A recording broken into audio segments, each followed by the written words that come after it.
The whole business is concern, यानी कि जो पूरी बिजनेस एक्टिविटी होती है हमारी पूरी किसके ऊपर बेस्ड होती है?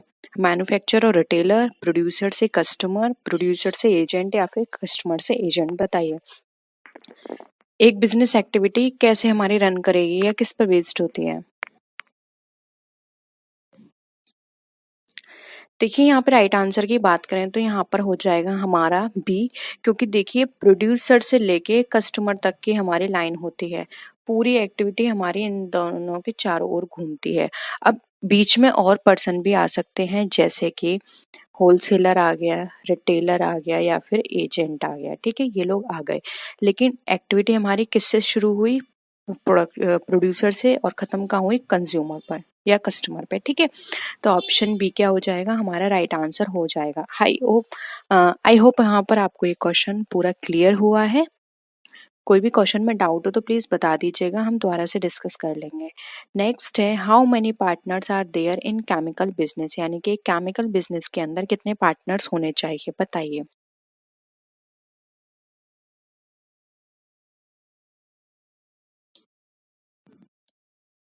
क्या हो जाएगा आंसर?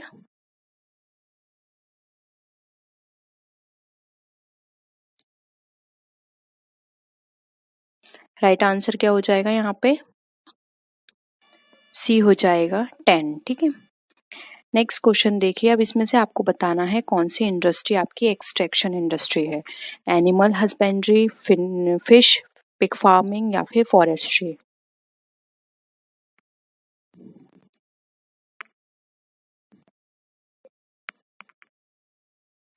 आंसर क्या हो जाएगा? डी, फॉरेस्ट्री, ठीक है। अब देखिए, who propounded the principle of collective bargaining, collective bargaining का प्रिंसिपल किसने दिया था? आपको ये बताना, हिक्स, केन्स, डनलप या none of these.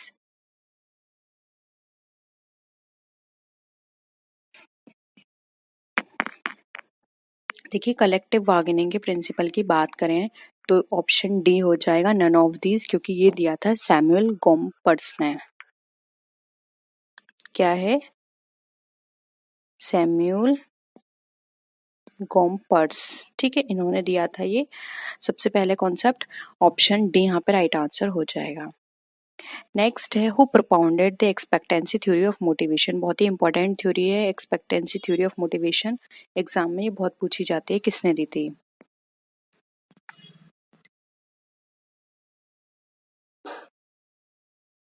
Right answer क्या हो जाएगा? सी, ये दी थी विक्टर ब्रूम ने, ठीक है। नेक्स्ट है, बाय एक्सटेंशन ऑफ मैनेजमेंट, यानी कि जब हम मैनेजमेंट का एक्सटेंशन करते हैं, उसे बढ़ाते हैं, तो इसका क्या मतलब होता है? एवरी पर्सन की अथॉरिटी क्लियरली डिफाइन हो जाती है, एक अच्छे ऑर्गेनाइजेशन को बहुत सारे डिपार्टमेंट्स होने चाहिए, each subordinate must have only officer, केवल एक ऑफिसर मिलेगा उसे, या फिर एक मैनेजर कंट्रोल कर सकता है लिमिटेड नंबर ऑफ एग्जीक्यूटिव्स को। बताइए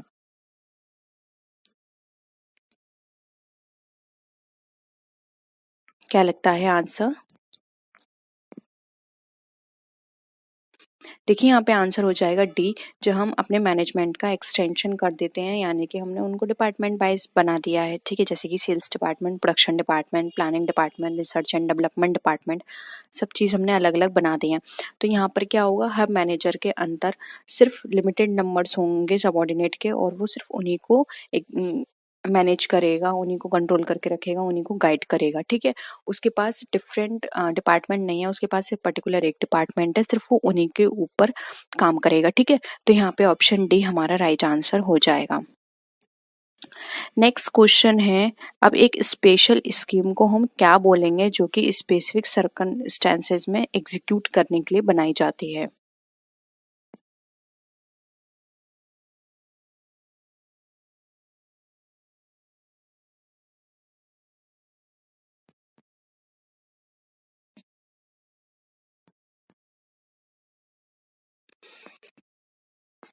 देखिए यहाँ पे राइट आंसर हो जाएगा ए, उसको बोलेंगे प्रोग्राम। प्रोग्राम क्या होता है? एक स्पेसिफिक पर्पस से बनाया जाता है कुछ स्पेशल काम को करने के लिए, ठीक है।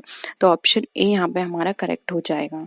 नेक्स्ट है, the retiring partner is the third liability. अब जो रिटायरिंग पार्टनर है वो थर्ड लाइबिलिटी है, कब तक? थर्ड पार्टी के लिए वो कब तक लायबल होगा? अगर वो कोई भी पब्लिक नोटिस नहीं देता अपना रिटायरमेंट का, या फिर वो अपने ड्यूज पे नहीं करता, बोथ ए एंड बी, या फिर नाइदर ऑफ द अबव। बताइए। एक retiring partner third liability third person के लिए कब तक रहेगा?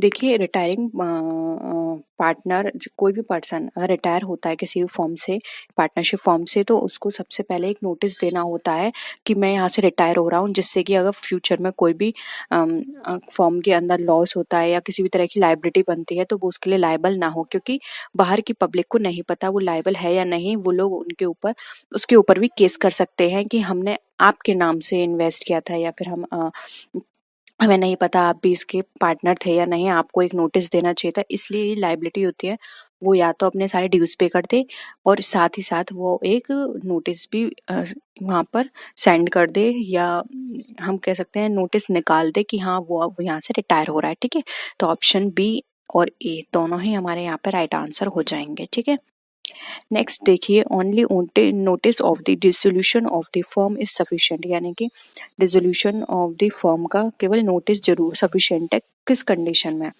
अगर लिमिटेड टाइम की पार्टनरशिप है, अगर पार्टनरशिप यहाँ पर लिमिटेड टाइम की नहीं है, इलेक्टिव पार्टनरशिप है, यानी कि एट विल भी हम इसको बोल सकते हैं। ठीक है, इलेक्टिव का मतलब होता है एट विल, यानी कि उसकी इच्छा पर है। On completion of partnership objective, यानी कि उनके जो पार्टनरशिप है उसके ऑब्जेक्टिव्स कंप्लीट हो गए हैं। बताइए कौन सी कंडीशन में केवल एक नोटिस देकर डिसोल्यूशन हम फर्म का कर सकते हैं या सफिशिएंट है? ठीक है, देखिए अगर आप डिसोल्यूशन ऑफ फर्म कर रहे हैं तो वहाँ पर अगर आप सिर्फ एक नोटिस आपके लिए सफिशिएंट है तो वो पार्टनरशिप हमारी कहलाती है पार्टनरशिप एट विल या पार्टनरशिप एट इलेक्टिव। इसका मतलब होता है कि अगर अपनी विल पर उसको इस्टेब्लिश किया गया है तो वहाँ पर एक नोटिस देकर भी उस फर्म को डिसोल्यूशन कर सकते हैं। ठीक है, तो ऑप्शन सी यहाँ पे हमारा राइट आंसर हो जाएगा। नेक्स्ट क्वेश्चन है, what type of group is Punjab national bank, यानी कि पंजाब नेशनल बैंक जो है वो किस तरह का ग्रुप है? पब्लिक कॉरपोरेशन है, गवर्नमेंट कंपनी है, कलेक्टिव कंपनी है, या फिर गवर्नमेंट डिपार्टमेंट है? बताइए।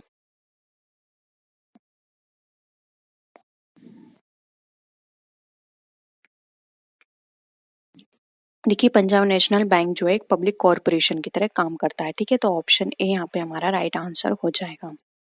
नेक्स्ट क्वेश्चन पे मूव करते हैं। देखिए, अब यहाँ पर ये पूछा गया है जो इंडियन रेलवे है वो किस ग्रुप से आता है? पब्लिक कंपनी से, कलेक्टिव कंपनी, गवर्नमेंट डिपार्टमेंट, या फिर नन ऑफ दीज?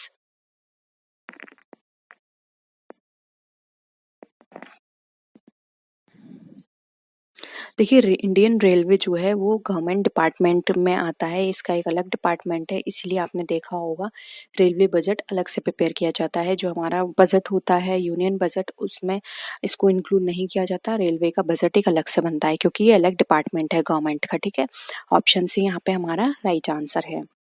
नेक्स्ट है, how many members are there in the cooperative society, यानी कि कोऑपरेटिव सोसाइटी में कितने पर्सन होने चाहिए?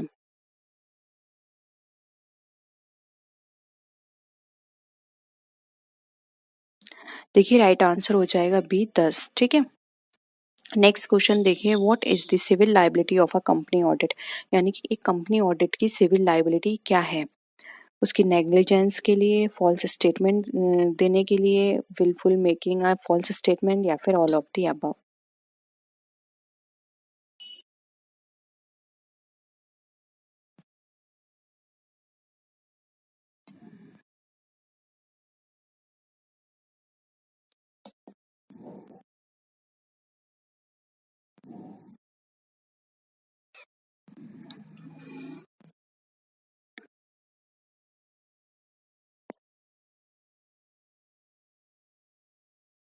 देखिए, यहाँ पर अगर हम सिर्फ बात करें सिविल लायबिलिटी की तो ऑप्शन ए हो जाएगा, क्योंकि ये तो उसकी अदर लायबिलिटी में कंसिडर की जाएंगी। सिविल लायबिलिटी का पार्ट होता है कि उसने इतनी बड़ी गलती कैसे कर दी जब वो इतनी बड़ी पोस्ट पर है और इतना रिस्की काम है, इतना कॉन्फिडेंशियल वाला काम है, सारी चीज़ें इतनी अच्छे से होनी चाहिए, वहाँ पर लापरवाही की कोई जगह नहीं बनती और फिर भी उन्होंने लापरवाही की तो ये एक सिविल लायबिलिटी बनती है।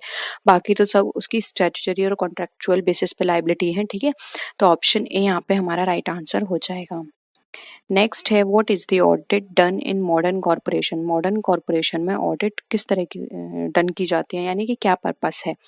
सिर्फ बेनिफिट इंक्रीज करने के लिए, लॉस को मिनिमाइज करने के लिए, स्टैट्यूटरी रिक्वायरमेंट के लिए, या फिर satisfaction of share holders and members. बताइए, यहाँ पे मॉडर्न कॉरपोरेशन की बात की जा रही है।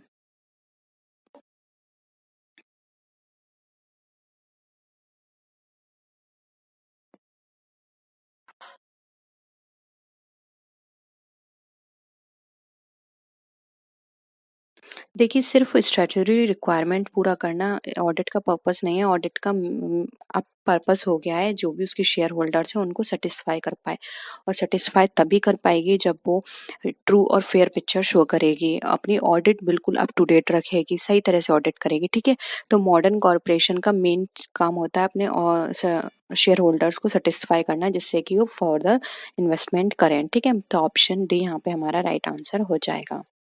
नेक्स्ट है गवर्नमेंट ऑडिट का क्या मतलब होता है। कोई भी ऑडिट की जाए गवर्नमेंट अपॉइंटेड ऑडिटर के द्वारा, या फिर गवर्नमेंट के अकाउंट्स का ऑडिट किया जाए, ऑडिट की जाए अंडर प्रोविजंस, या फिर नाइदर ऑफ द अबव। किसको हम बोलेंगे कि ये गवर्नमेंट ऑडिट है।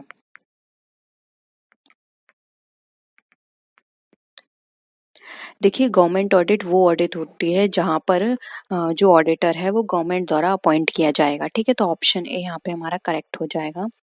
नेक्स्ट है, बहुत ही सिंपल है, कि रिजर्व बैंक की स्थापना कब हुई थी।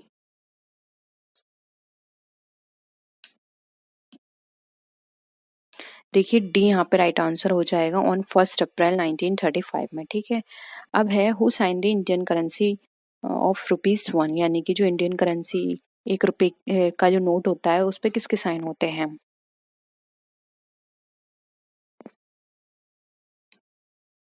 देखिए, ऑप्शन बी हो जाएगा, इस पे फाइनेंस सेक्रेटरी के होते हैं, बाकी जो अदर रिमेनिंग करेंसी है हमारी उस पे गवर्नर के साइन होते हैं। ठीक है, सेंट्रल के गवर्नर के, सेंट्रल बैंक के। ठीक है, अब है कि रिजर्व बैंक का नेशनलाइजेशन कब किया गया। देखिए, सिंपल है, 1935 में तो स्टैब्लिश हुई, तो ये कट गया, ये कट गया। नेशनलाइजेशन इसके बाद ही हुआ होगा, तो ऑप्शन बी हो जाएगा, ऑन 1 जनवरी 1949। ठीक है, अब आपको बताना है एक ऐसा पर्सन जो कि प्रॉमिस कर रहा है कॉम्पनसेट करने के लिए लॉस को, तो उसको हम क्या बोलेंगे।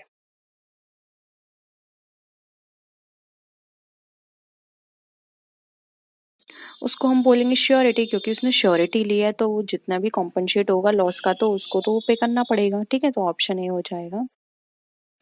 नेक्स्ट देखिए, एक person to whom goods are delivered by depository is called, यानी कि एक व्यक्ति जिसको निक्षेपी द्वारा माल की सुपुर्दगी की जाती है वह क्या कहलाता है। डिपॉजिटरी, श्योरिटी, बायर, या फिर नन ऑफ द अबव।